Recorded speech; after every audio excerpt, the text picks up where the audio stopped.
I had it set for a person only. You can set those things up for motion or for people. So I'd set it up just for people only, so it wouldn't go off like if a cat or something or dog ran by. And I woke up one morning and I had a notification on my phone. It said person. So I clicked on it, and when I clicked on the video, I couldn't really see that good what it was. I could see something coming around the corner of the house. And so I'd sent it off to my father, who was able to get it cleaned up for me. And he got it back to me, and that's when we saw it. And it's standing right there in front of my bathroom window. It looks at the camera, it steps into frame just for a second. It's long enough for us to get a good look at it, and then it steps right back out, and it's gone.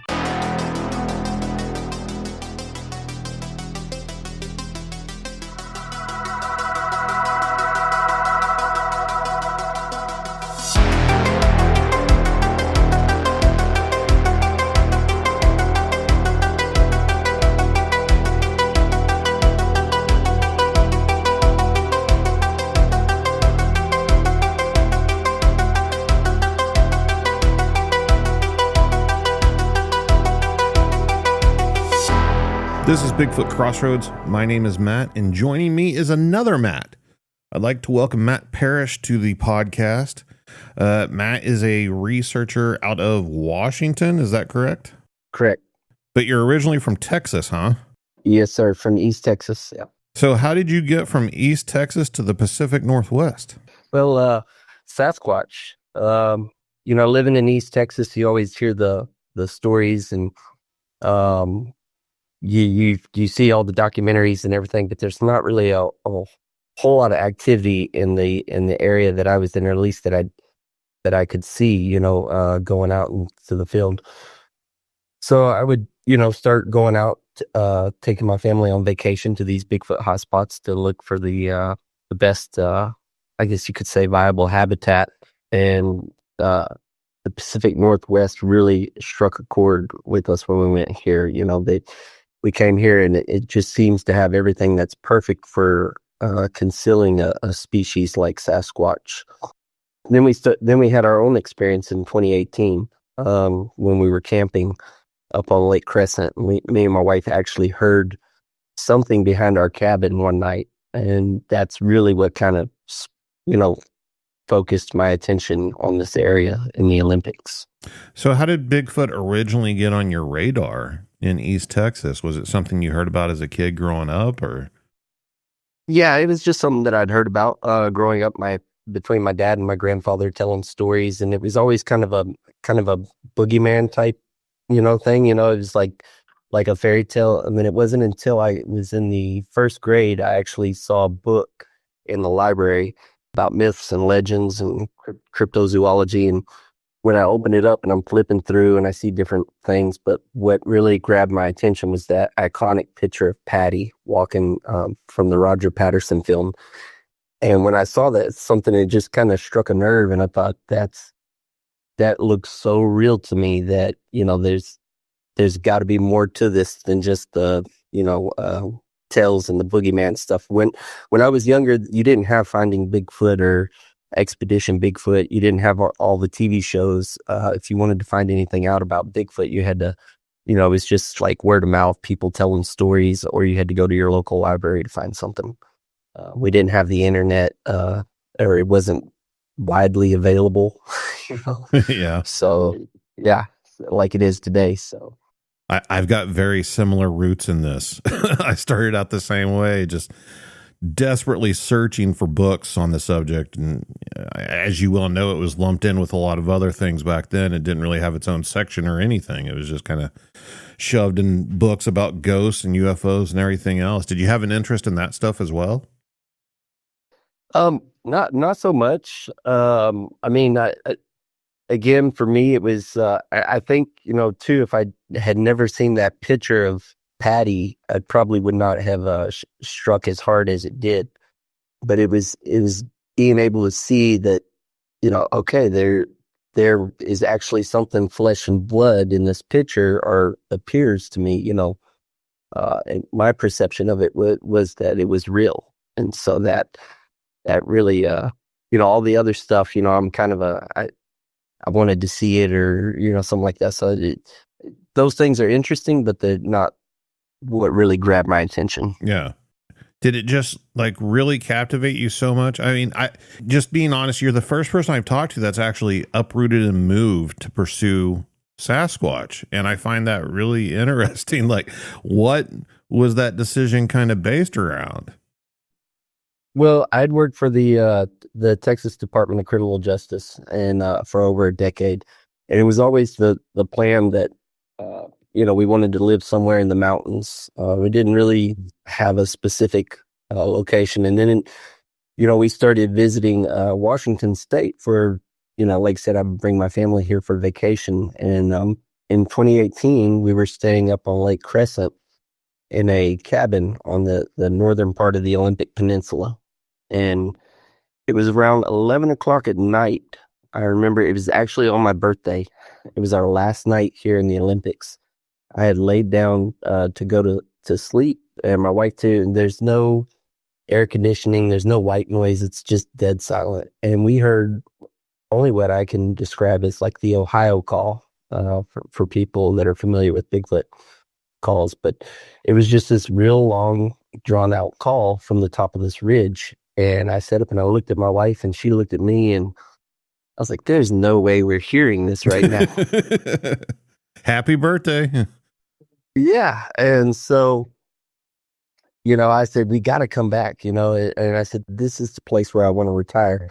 Well, fast forward 2021 comes around, and we actually had the opportunity to leave the Texas Department of Criminal Justice and early. And so it just, everything kind of fell into place. We had a housing lined up, and it was just one thing after another. I said it wasn't a very hard decision when the opportunity presented itself.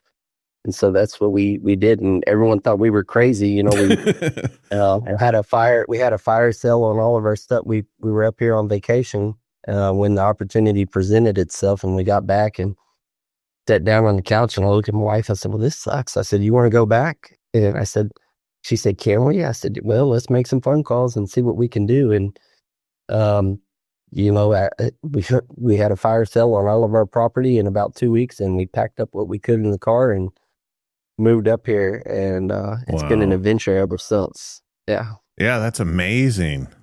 It all stemmed from that one night. If we hadn't heard what we heard, that was just kind of, the solidified the deal for me, back in 2018.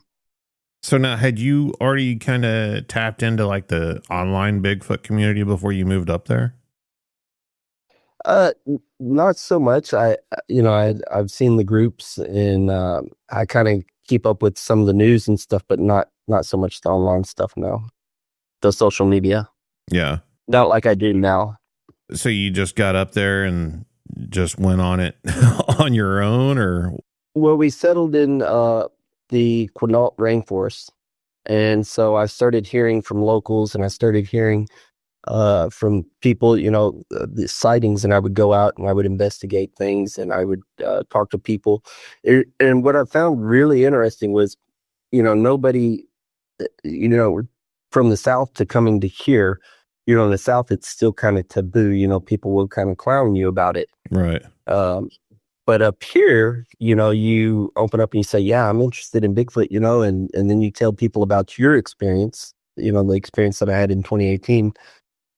And then they'll go, oh, yeah, they'll listen to you for a minute. And then they'll go, well, so-and-so over here had an experience, or I had an experience. And then that's how you just word of mouth. And then people find out we live in a very, very small community. So word spreads pretty quickly that what you're into. And then people will start opening up and talking to you and telling you their stories and their experiences.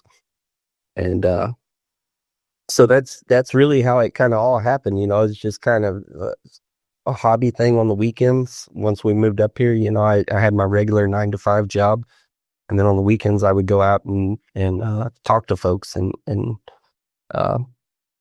look into their sightings, talk to witnesses, and if they had something like footprints on the property. One thing that I found hard about the rainforest is that we get so much rainfall here that a lot of times when I would show up to look at footprints, or somebody would point me in the direction of footprints, all you could really tell was that something did travel through the area, but you couldn't tell if it was a bear or a person or, a Sasquatch. So that made it a little more difficult. But the stories and the eyewitness accounts corroborating with the evidence, it's interesting, and then we started having our own experiences on our own property. Well, tell me about that, because I mean, this is sounding like a very fateful story. Having the opportunity to, move like that to just a dream location, and now you end up on property where you have activity. Right. And we never ever anticipated, I always thought, so we live on Lake Quinault here in the Olympic Peninsula in the Quinault Rainforest. And all around the lake, there's activity everywhere. So it doesn't surprise me now that we actually have activity occurring on our own property as well. So what originally when we were staying in our house, around midnight to 1 o'clock in the morning, that first year that we were here, we would smell something that was just like kind of a mild musky smell. It wasn't like a real pungent hit you in the face, rotten eggs. I've heard that from some witnesses. I've also heard witnesses describe what I'm describing, but it was just a mild gamey smell, and so we thought that possibly a bear was coming up in the backyard, a black bear. And I went out and I got some floodlights and put a floodlight up on the back of the house, because we don't have air conditioning up here. You don't really need it, and but we do sleep with the window open in the summertime. So I thought, if it comes close, hopefully the light will trigger and scare it away. Not really knowing a whole lot about black bears and their behavior in this area like I do now. So that would happen, and I would go and I would look, and there would be absolutely nothing there. And around, like I said, between 12 and 1 is when this would occur. Fast forward to the following year, and we moved just next door into a house next door. We were over there for about a week, and and then my parents came up to visit, and we had just the house next door to us had been vacant for some time, and it had been kind of a party house before. People were using it to party in there and whatnot. Yeah, it was actually employee housing for the lodge that sits on the lake. So they would have their little parties in there and whatnot. Nobody was actually living in there. And there was a lot of damage in it. I'm gonna be honest with you, if I didn't even need a house, I would have passed on this thing. But it sits right up on the tree line, and we needed the house because my wife had gotten pregnant again. So we move in there. We fix it up a little bit. My parents come the second week that we're in there, and they're staying in our bedroom. And in our bedroom, it's right on the bedrooms are right on the tree line to the rainforest.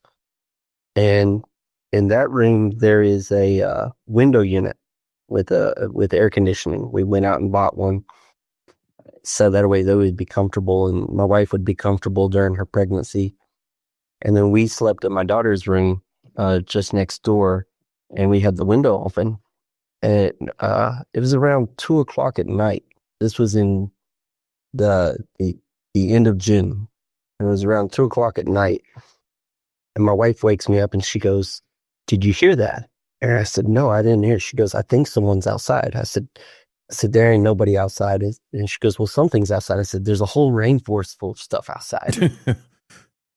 And she goes, "No, no." So I go to lay back down, and I'm kind of little grouchy, But as I'm laying back down, I heard what sounded like a clear, distinct whistle, and that caught my attention because this is 2 a.m. It was almost kind of like the way a construction worker whistles, but not as high pitch, if that makes sense. So that caught my attention, and now I'm awake, wide awake, and I'm like, okay, there's something out there. And then I could hear what sounded like a person walking away from the house. And so I laid there for about another 45 minutes and I didn't hear anything. And then I nodded back off to sleep. And so the next morning I get up and I go outside, and my parents, my dad, who's actually a chief of police back home, he's been in law enforcement for 37 years. I've never really seen anything bother this. He's pretty solid, but when it comes to his family, so things can rattle him sometimes. Yeah. And I'm not saying he was rattled, but I could tell there was a difference about his presence when I went on the porch. Something had happened, and something was different. And I asked him, I said, "How did y'all sleep last night?" And he said, let's talk about that, son. And he said, how was your night first? And I said, Kaylee, my wife, I said, she woke me up and she said she heard banging or something. And I said, and then I told him the story, and he goes, yeah. He said, around what time was that? And I said, I told him it's about 2:00 in the morning. He said, he looks over at my stepmom. He says, all right. He said, that was the same time that we experienced something. And I asked him, I said, what did you experience? And he said, something came up to the side of the house there where your window unit is and started banging on it aggressively. And the window unit's about 6.5, 7 foot off the ground. And so I said, bang. He said, yeah. He said it was just like a real hardcore aggressive, something hard was tapping on the window unit. And so I asked him, I said, have you been over to the side of the house yet? He said, no. He said, we just came out here, so well, let's go over there. Let's check it out. And as we walked over to the side of the house, we noticed that there was these 17-inch tracks coming from the road, about 3.5 feet apart, roughly, one in front of the other. And they came from the road and they came right up along the side of the house. And when we got up to where the window unit was, there was actually a rock that was about $50 size sitting on top of the window unit still. Something had picked a rock up off the ground and was beating on it. And so that really was my first realization. I was like, you know what? This whole time we've had stuff kind of happen around the house, but I always thought it was like local wildlife, Yeah. That right there was the first realization that we're not dealing with a bear. Yeah. And then I thought, well, it kind of makes sense because it's happening with the neighbors and it's happening around the lake. Why wouldn't it happen there at the house too? So that was really the first realization of what we were dealing with. So was the activity at that house fairly consistent? It's off and on. I could tell you the end of June, the beginning of July seems to be active for us, and then in October and November seems to be pretty active. We get more vocals in October and November, and then it's just kind of sporadic throughout the year, random. What I think is occurring is we live near the mouth of a river.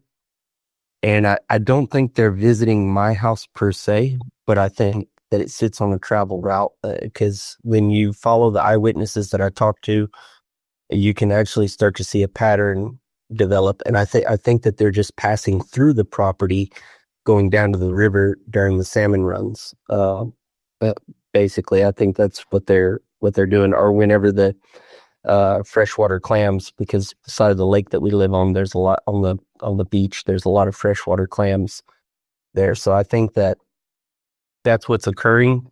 And I think that as they're passing through, sometimes they get curious and they stop, because my house is the only one with children. I have 2 little girls and then my wife. And then the person to my left is on a dead end. I live on a dead end street. She's a widow, and then the person to my right is her mother, who's in her 80s. So there's really nobody else around, and I think we're just, like I said, on their route. And I think occasionally they get kind of curious, or maybe we're like entertainment, I guess. What do you think their curiosity towards children is all about? I've thought about that long and hard. I think maybe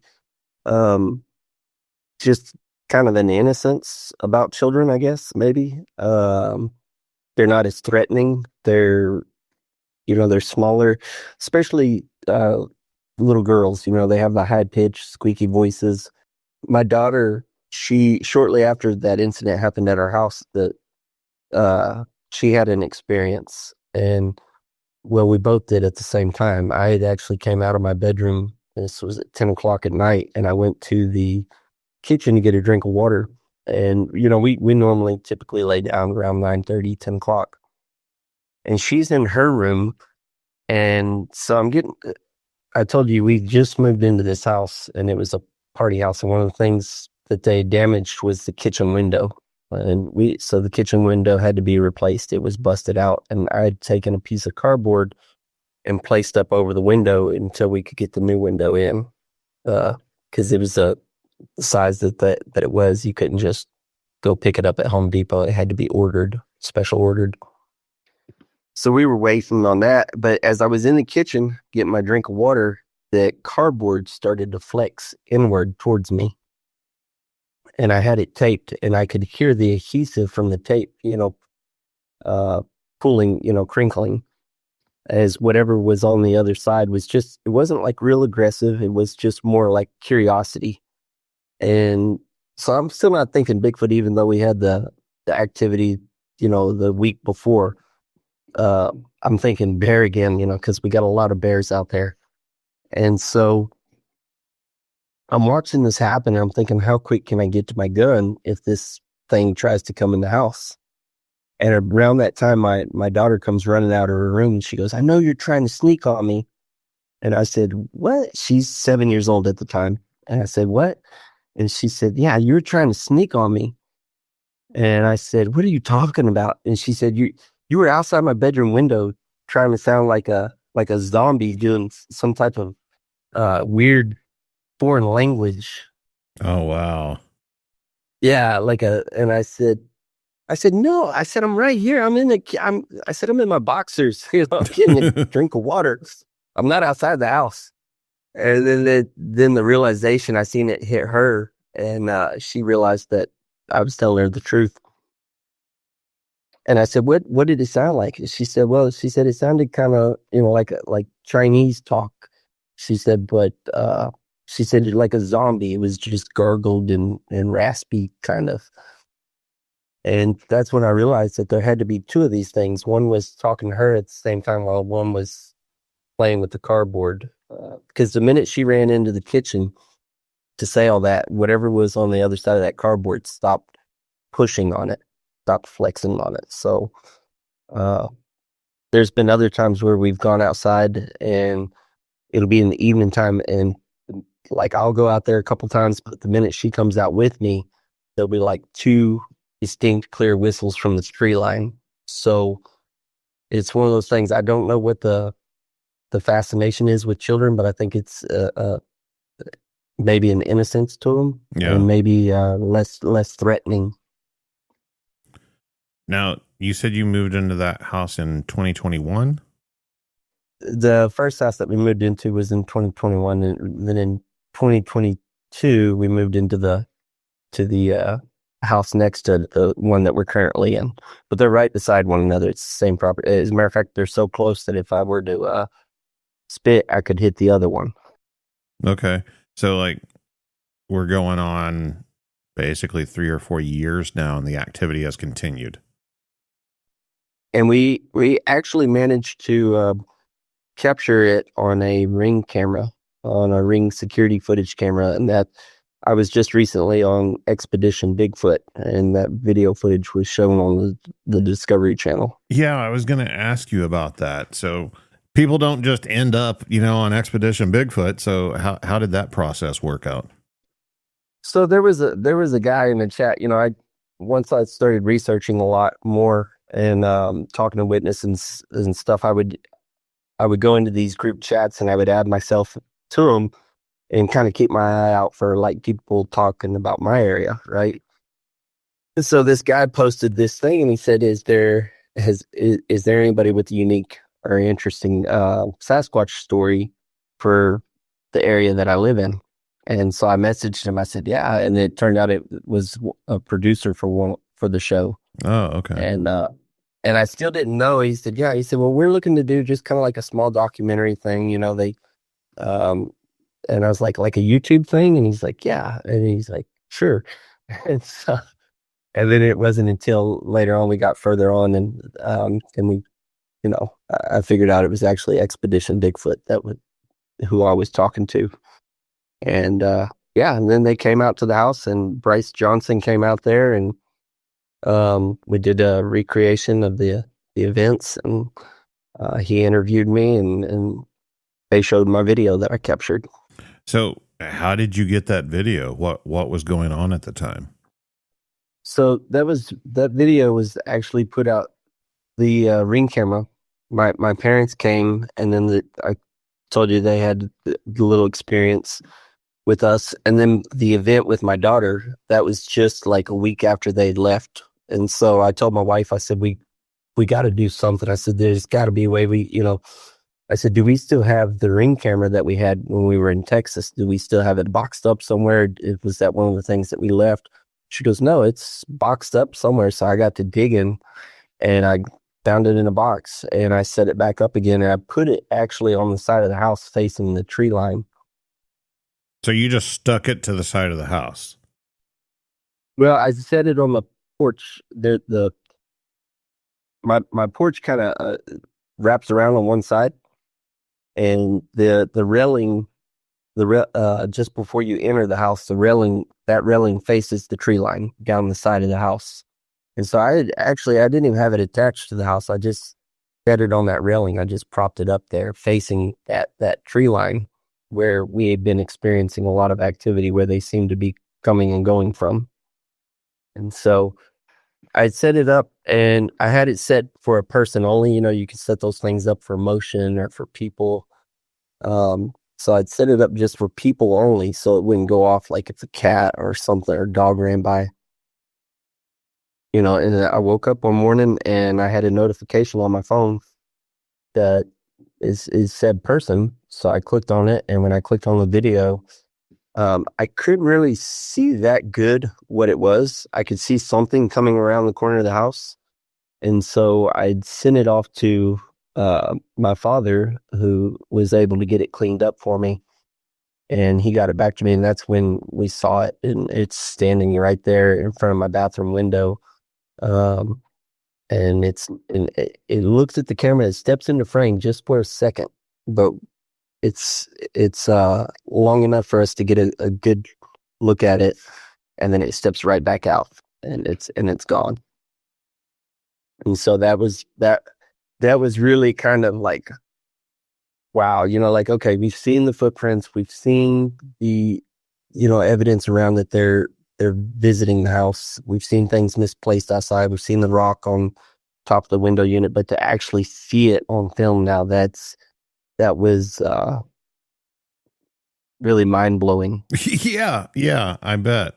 And so like you sent this to your father, who got it cleaned up for you, like you were saying.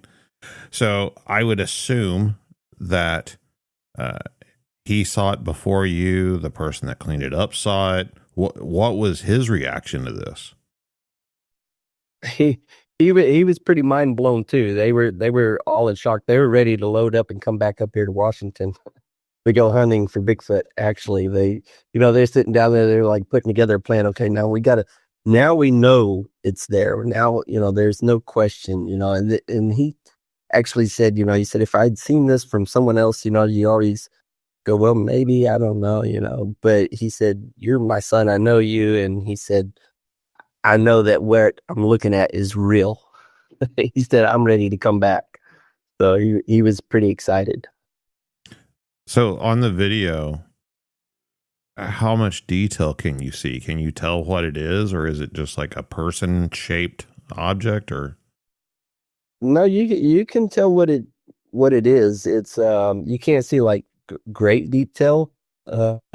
It's not a blob squatch, but it's a little more than a blob squatch. Or if that makes sense? You can see the face. You can see, but not in detail. Like I said, you can see the chest. You can see the hand and the arm. You can see the legs. You can see where the knees are bending, all the way down to the feet, and you can see both hands. in the video. But it comes around the house. It looks around the house 2 or 3 times, and then it comes. It very slowly. It's not fast like Patty. Patty's walking with a pace. This thing kind of creeps up a little bit, and then it steps into frame just good enough to see that detail. That just for, like I said, one frame, 1 second, and we were able to screenshot that and look at that and run it through a blue filter to bring it out and to bring the detail out a little bit better. But yeah, you can definitely tell that it's not a bear. It's not another person. And whatever it is, it's above the roof, the eave of my house. So that makes the eave to the ground is 9 foot 4 inches. So that would make this around 10 foot tall. Wow. Roughly. Yeah. And so that was the first video. And then we just recently, back in like two months ago, I got a video when I went out to, so I work with other researchers and they give them tips and they're like, hey, try this, try that, So one of the things that I've been doing for the past year now is feeding, trying to set bait out for them. And I can tell you, and I know a lot of people say, I don't believe, but I don't know how these things know what cameras are. I'm not saying that it knows what a camera is, but something about cameras turn it off. And I have a theory on that. But when I take the cameras away, they'll take things like food. They'll take plums. I can leave 10 plums out for them on the side of the house, and they'll always leave 4, which I kind of find amusing because there's 4 of us inside the house. So I don't know if that's initial stamp or anything or what, but anytime you set 10 plums out, there's always 4 left behind. I can set out corn, but it has to be fresh corn, not still on the husk. And they will husk the corn right there beside the house and take the cob and all the kernels.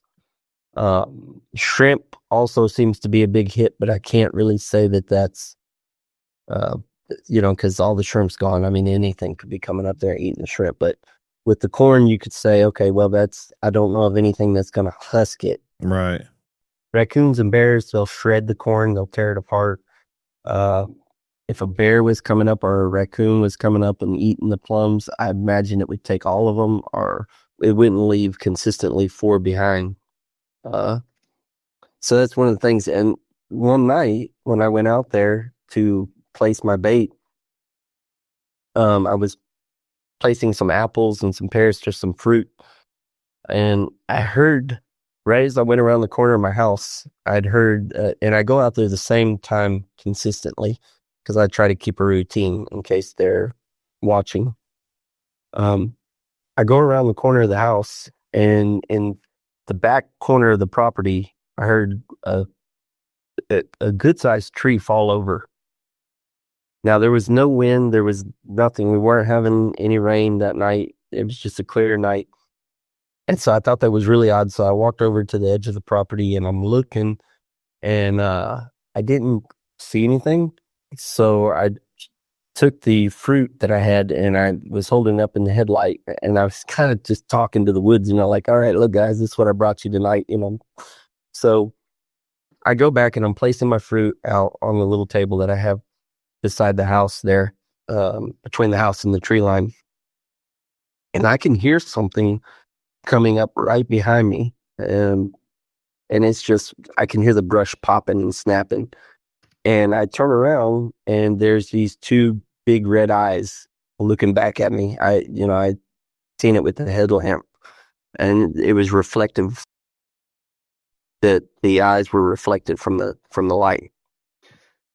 And this is about 7 foot off the ground and about 45 feet away.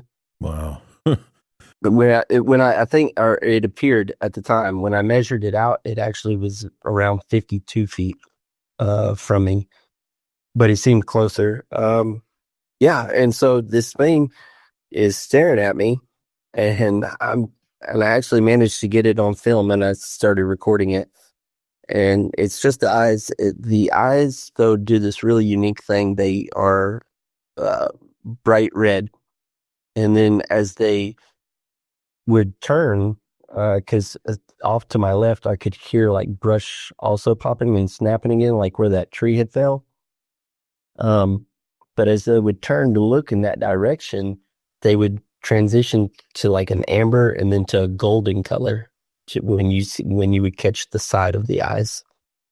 And I've had this video looked at by several people, wildlife biologists. They don't know what it is. They can't, they can't figure it out. So that's exciting to me. It's a Bigfoot. Yeah, I mean, it's a Bigfoot, and that's what I told him. I said, there was no smell associated, and we had this kind of weird standoff, and I'm trying to talk really calm to it. As a matter of fact, when I first turned around, I said, "Oh, hey," I said, "How are you?" And then I said some expletives under my breath. yeah. Because I was not expecting that at all. And so we had this weird little standoff, and I can tell that it's definitely interested in what I'm doing. And so, if we stood there, I recorded it, I think about 5 minutes, what the video says. And I'm like, okay, I gotta go. I gotta get back in the house because I didn't want to come off too threatening. But at the same time, I think it might have been a young one, maybe interested in the food, and maybe there was, and this is all speculation, but maybe there was another one that was really upset that I had it in the headlamp, and that's what was making all the brush pop and snap and tearing stuff up to my left. Or it might have been trying to distract me to let the other one get out of there. I don't know. It's like, again, that's all speculation. All right. I want to take a moment and break away from this awesome conversation with Matt to mention an amazing website I've been using called Incogni.com. Incogni has helped me out tremendously to drastically decrease the number of spam emails I've been getting, and even those scam calls and text messages on my phone.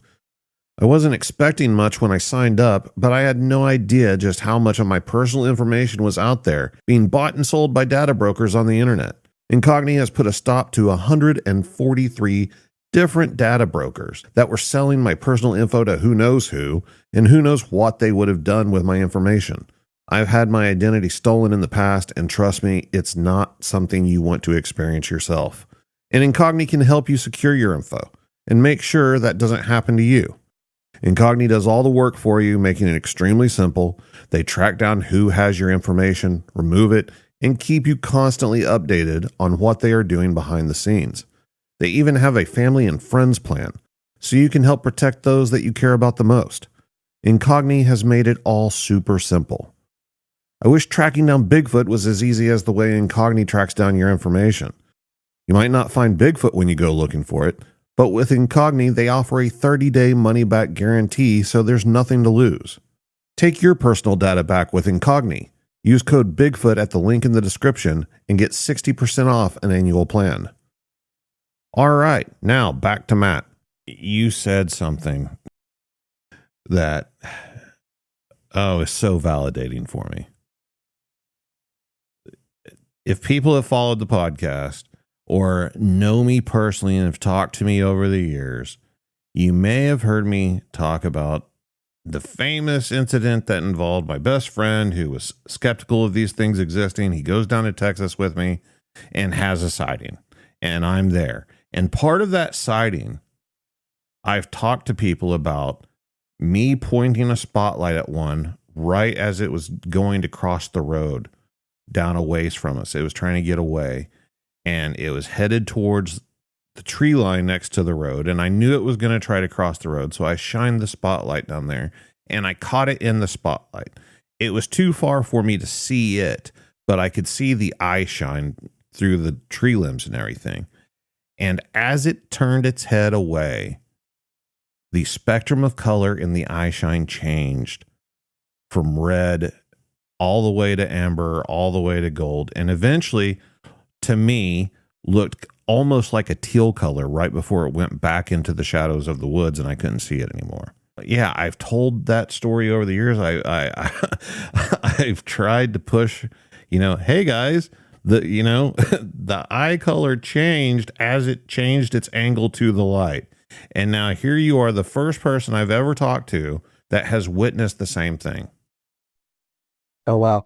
Yeah, I'll send you the video. I have the video. I've only shared it with a few people, and I haven't actually shared it publicly yet. But yeah, I'll send you that video, and you can see. I'd love to see it. Yeah, this is going on, and finally I decide, hey, this thing has got to come to an end. I've got to get back in the house. I don't know what it's up to. So I slowly start backing off, and I get to the corner of my house, and I turn, and I get within a few feet of the corner of my house, and I turn around.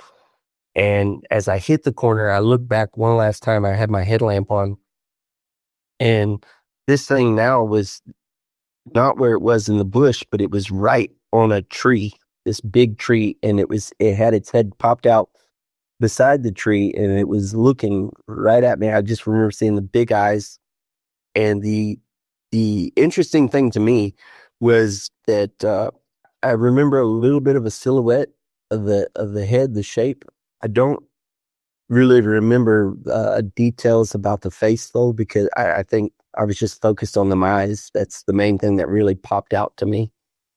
But it didn't have the big cone-shaped head like you would see. It had a little bit of there was a little bit of a cone there, but not like like you see on Patty or like you see on gorillas. This was more kind of like a cone like you would see on a chimpanzee, just a slight little dome thing. So I thought, I remember that, and as it pulled its head back. But the minute my headlamp hit it that time, it ducked back behind the tree. I mean, it was fast. It was just, and then I decided to hightail it faster because I realized it had done closed some ground pretty quickly on me.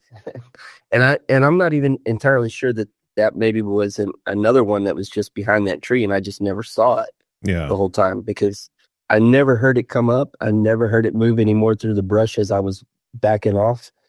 I can tell you that a lot of times when I find footprints out there, typically if I look around enough, I'll find another set of tracks. So I don't believe that these things travel alone. I believe that they travel in groups of at least two. Any like aggressive type behavior that you've experienced? We've had like passive aggressive stuff when we have guests that will come over and visit. Like the experience with my father, the banging on the window unit. Right. And then we had one time I was showing somebody the property one time because they were wanting to rent the house next to us. And so I'm showing them and we're going over the paperwork on my porch. And all of a sudden in the tree line, I heard what sounded like a baseball bat crack. And so, and then it happened again and again. And the guy stopped and he's looking at the woods now and he's looking at my tree line. And I'm just trying to ignore it because I'm like, how do you explain this? If he asks? How do I disclose this in the lease? So anyways, we start going back over the paperwork again, and then 3 more times. Whack, whack, whack. And he finally asks, he says, is there somebody in the woods there? And I don't know. Why I said what I said, but it was just really stupid. I said, "Oh, that's just a bird or something." Well, that's what I told him.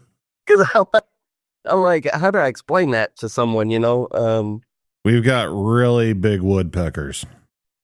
Yeah, we got really big woodpeckers going on around here, but yeah, they ended up not getting the house anyways. But yeah, there was that, and then, but that's really about it as far as aggressive activity. I know.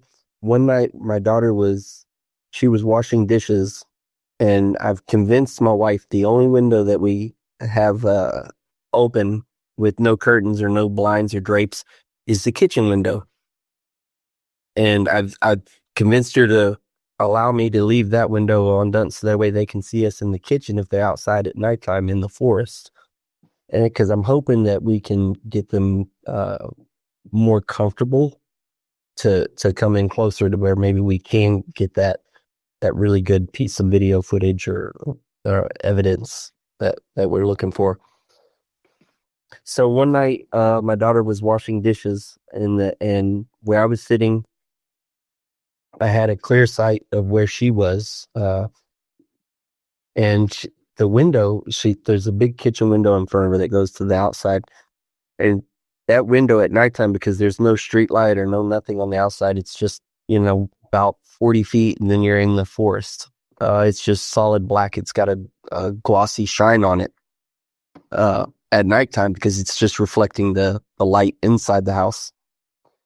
And so I look over at her, and she's doing her dishes, and I was watching TV. But when I looked over at her, I noticed that the window was kind of a smoky off color, kind of it wasn't that black shine, but I didn't know quite what was, you look at something and you go, well, that's not quite right, but you don't know what, you can't figure it out, And so, and I'm not even entirely sure it was something with the window. I just knew that looking in there at her, something didn't look the way it was supposed to.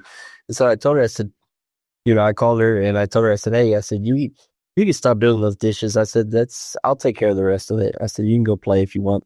She's like, okay, cool. So she backs away. And as she turns around to back away, from doing the dishes, as she's coming towards me, the whole, whatever was outside had decided to move to the right, and I could see it. It filled up the whole window, but as it stepped away when she did, I could see it going across, and that window returning back to that black glossy shine. That's when I realized something had been standing right outside the window watching her do dishes. Blocking the whole window.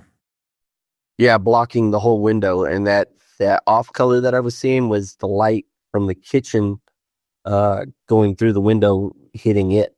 And that's why the window looked different, in different color. But as it moved, I could see it moving. I couldn't tell you what body part was what because it was so big. But I assumed that I was looking at maybe a torso area, and it just stepped to the side, and then it was gone. But later on that night, we had just laid down to bed. We'd been in there for not too long. I got up, I went to the bathroom, I come back, and I lay down, and all of a sudden, we heard like a real loud pop sound. Something hit the bedroom, the outside of the bedroom, right where I lay my head down, actually. Which, we've always kept the curtains drawn. There's no way this thing knows where I sleep or anything like that. But I think it does know which room we're in. I think they have a really good sense of smell. And so the next morning I get up and I go outside and I'm looking, and there was a probably like a tennis ball size rock that had popped the back of my house and busted a shingle right where I sleep. Wow. So I told my wife, I said, my wife, the next morning my wife said, did you find that? I told her, I said, yeah, this is what I found. I said, I think it might have been pissed off because I told her she could stop doing dishes. And maybe that was its little way of, saying, hey, that wasn't cool, Yeah. But really that's about as far as like aggressive activity. We haven't really noticed anything wild or off the charts. So I was just on a podcast recently as a guest, which is way out of the norm for me. Calling All Beans, shout out DJ. And on there, man, I hope DJ listens to this episode because you've done it again. So on that podcast, I mentioned that I've noticed for some reason over the years, so many Bigfoot sightings occur because they're looking in windows at houses, and it's always the kitchen window, it seems. For whatever reason, it always seems to be the kitchen window. I don't know if it's just because houses are typically laid out where a lot of times kitchen windows face the back of the property and they're kind of higher up off the ground, and You've got a person standing right there at the window above the, the windows above the sink usually. I don't know what it is, but it always seems to be the kitchen window. Well, I think maybe, now that you're talking about when you go into a house, typically the kitchen window is the one that just maybe might have like the little decorative drape around it. It Mm-hmm. doesn't normally, at least here in the States, Right. it's not typically covered or have a blind over it like the rest of the windows would in the house. And so maybe that's why, and two, you cook in there, so it could be a food thing associated. They're smelling food, so I don't know, but that could be two possible factors. You mentioned earlier that you have a theory about the cameras. And of course, you're not the first person that's, theorized that for some reason they know to avoid cameras, even if they don't know what the camera's actually doing. So what are your thoughts on that? Because obviously you caught one on the Ring camera. So why did that one get caught? I think that when it got caught on the Ring camera, it's only about 15 feet from that Ring camera. I mean, it's pretty close when we captured what we captured on the Ring. But as soon as it got close enough, it looked right at the Ring camera, and the Ring camera's little. I had other objects out there on the porch, potted plants, decorative stuff, but it to me, it looked like it looked right at that camera and then boom, backed off and left. And one of the things so when I was in working for Texas Department of Criminal Justice, I had contacted one of the things that I was curious about when I first started all this research that I remembered was that we use dogs to find cell phones in prison facilities. And so one of the things that I was curious about was how do the dogs know? What are they looking for? How do they know to hit on a cell phone, but not other electrical devices that, inmates would have in their cell, like radios and whatever else. Yeah.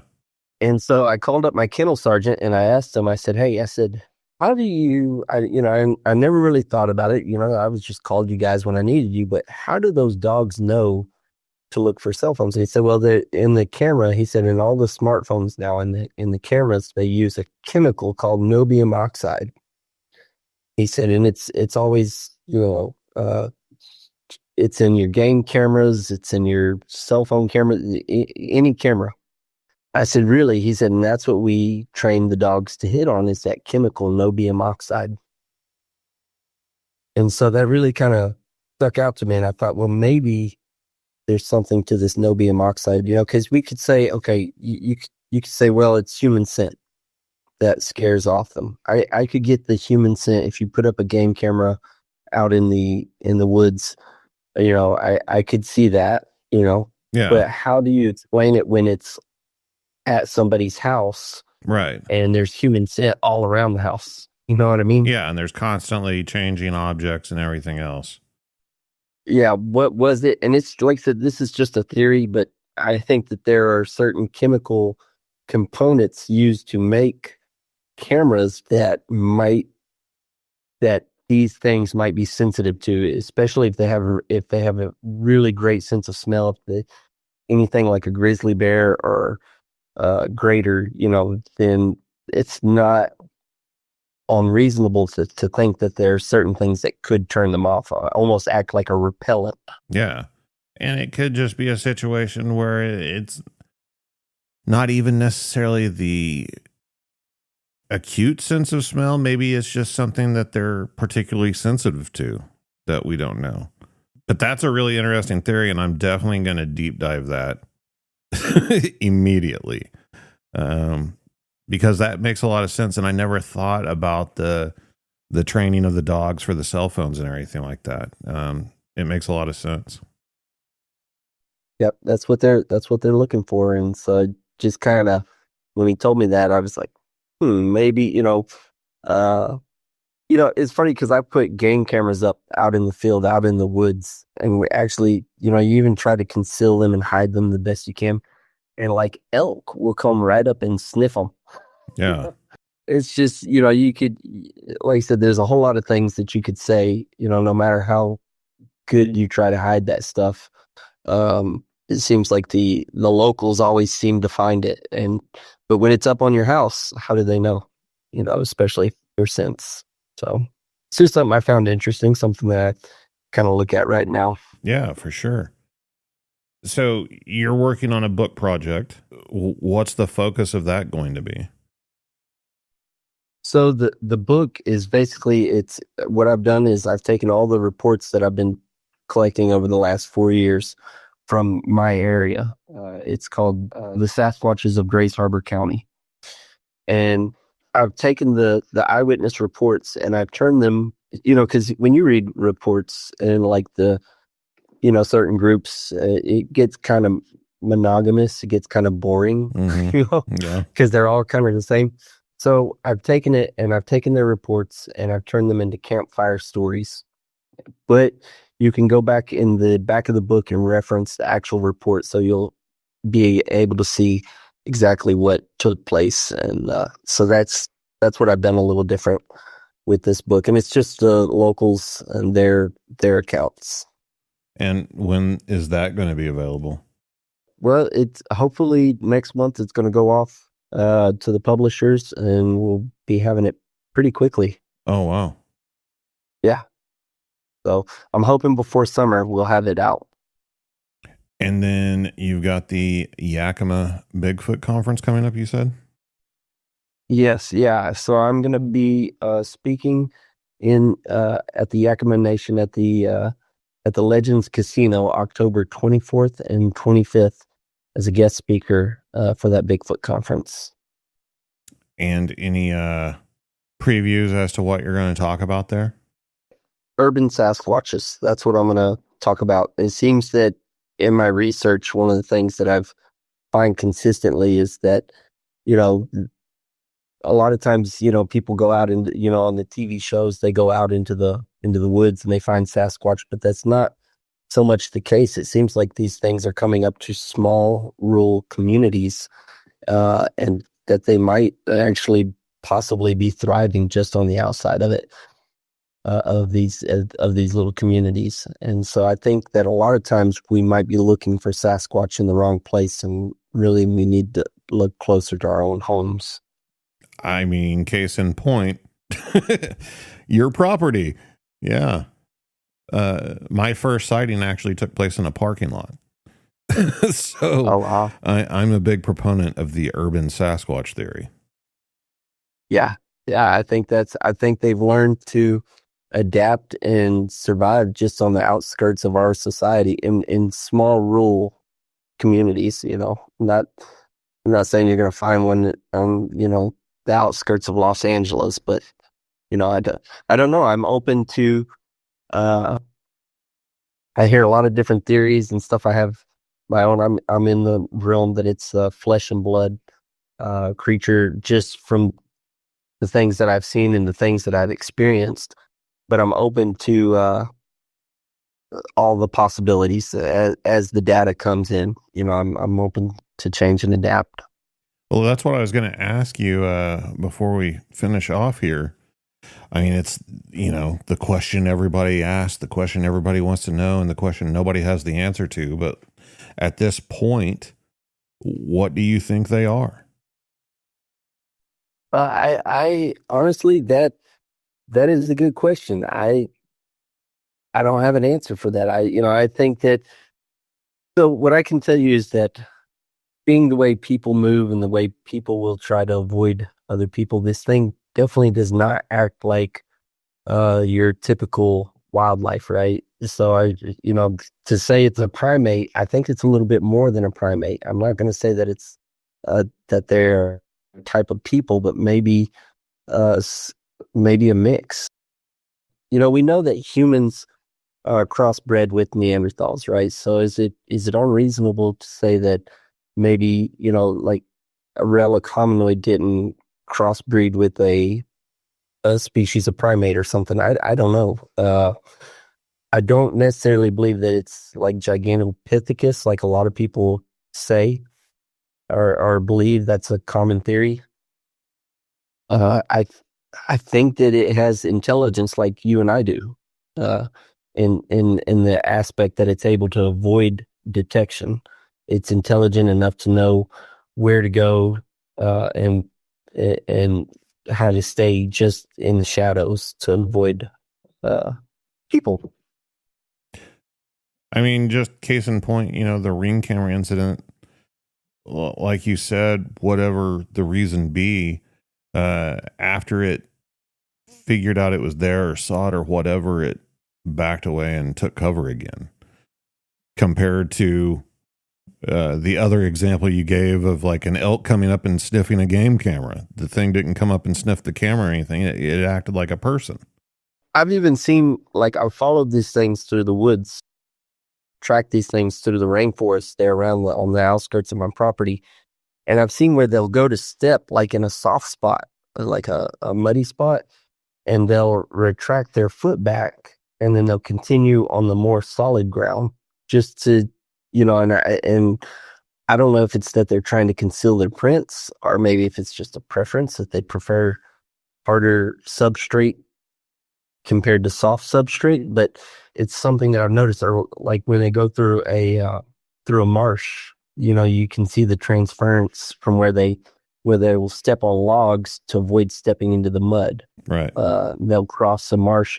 You'll see the transference from the moss from the log to another log. And so I always found that interesting that they will do things like that, or they'll avoid certain areas until certain specific time frames, in the evening. They seem to like to come around in close to the houses between that midnight to 3 o'clock in the morning range, opposed to other hours when they know that people are going to be up and about, and they like to know that everybody's going to be good and asleep before they come in. So, in that aspect, they kind of operate much the way a person would, trying to avoid detection. Right. Back in my research days, we would see where they would step on rocks to avoid leaving tracks, especially around creek beds and things like that. And other people have described actually witnessing this. I've never witnessed it personally, but hopping from tree to tree, like staying at the base of the tree where the root balls are and everything, to kind of avoid the soft ground in between the trees. Yeah, I've heard of something similar. I don't know too many animals that are that self-aware and go to those lengths to conceal that they're around. And the only thing I can think of, the only thing that they would need to conceal themselves from is us. And that would require an extreme amount of forethought to be going through those steps to avoid us in specific. I've talked to a lot of the different native tribes here in the Olympics, and I've developed a really good relationship with a lot of them.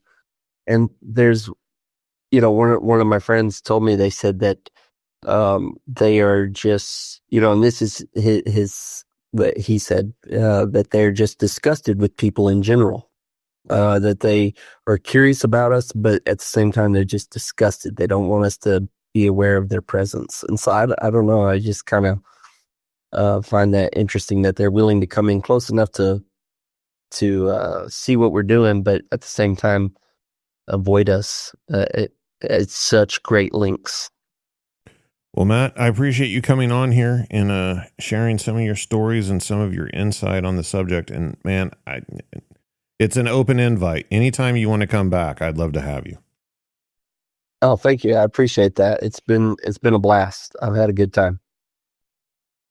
Check out the website, BigfootCrossroads.com. You can find links to social media, past episodes, merchandise, everything you need, all in one place. And until next time, remember, there's something in the woods.